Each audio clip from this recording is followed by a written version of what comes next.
하나님께서는 우리에게 복 주시기를 너무 기뻐하신다는 사실이에요. 창세기 1장에 보면 하나님께서 인간을 창조하신 후에 첫 번째 선포하신 말씀이 하나님이 그들에게 복을 주시며 라고 말합니다. 그러니까 오늘 저와 여러분이 이 땅에서 구원받고 하나님의 자녀가 된 이유 중에 하나는 하나님의 사랑을 받기 위함이에요. 하나님의 복을 받기 위함이라는 것이죠. 창세기 12장에 보면 하나님께서 아브라함이라는 인물을 선택해서 부르십니다. 근데 그를 선택하고 부르신 이유도 이렇습니다. 너는 복이 될지라. 하나님께서 제사장을 세우신 것도 그의 백성들에게 복을 주시기 위함이다라고 민수기 6장 23절에 말하고 있어요. 뿐만 아니라 하나님께서 다윗이라는 인물을 선택하셔서 이스라엘 왕으로 삼으신 것도 그가 왕국을 이루어 그의 백성들에게 복을 주시기 위함이에요. 등극적으로 그의 후손 예수 그리스도를 통하여 열방에 복을 주시기 위함이에요. 성경에서 반복적으로 하나님께서 우리를 이토록 사랑하시고 복을 주시기를 기뻐하시는 분임을 이야기하고 있다는 사실이에요. 근데 하나님께서 두 번째,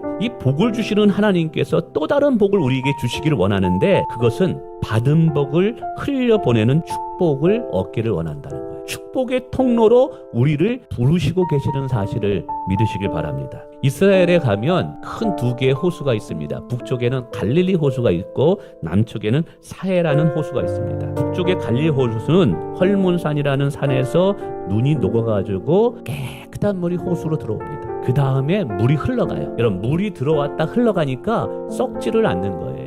그러니까 거기에는 수많은 생명체들이 살아가는 축복의 호수가 돼요. 반면에 그 밑에 있는 사해는요, 깨끗한 물이 흘러 들어오기는 합니다. 내보내질 않는 거예요. 물이 들어오는데 나가는 것이 없다 그러면 썩습니다. 영적 원리도 마찬가지입니다. 하나님께 받은 복을 나만 누리고 내 배만 채우게 되면 우리는 사회와 같은 죽은 신앙인이 될 수 있다는 사실이에요. 그래서 하나님의 복을 계속적으로 누리고자 하는 자는요, 반드시 받은 복을 흘려보내야 되는 줄 믿습니다. 그러면서 저는 과연 하나님께서 우리에게 주고자 하는 그럼 가장 큰 축복이 뭘까? 우리의 인간의 본질적인 죄의 문제를 해결해주는 복이어야만 돼요. 그게 뭐냐? 예수를 믿어 얻는 영생의 복인 줄 믿습니다. 우리에게 영생의 복을 주기 위해서는 하나님께서 자신의 생명보다 더 귀한 독생자 예수 그리스도의 생명을 버리셨다라는 거예요. 하나님의 아들의 생명과 맞바꾸어 얻은 선물이라는 거예요. 그러니까 하나님 입장에서 보면 최고의 선물을 우리에게 주신 거예요. 하나님이 우리에게 주신 최고의 복이 이 영생의 복인데 이 복이 나를 통해서 우리의 이웃과 세상 가운데 흘러가기를 원한다는 것이죠. 세상 가운데 흘러가게 하는 방법이 뭐냐면 예수를 전하는 전도인 거예요. 여러분, 우리가 복음을 전하게 되면 하나님에게는 영생의 복을 전할 축복의 통로로 쓰임받는 것이고,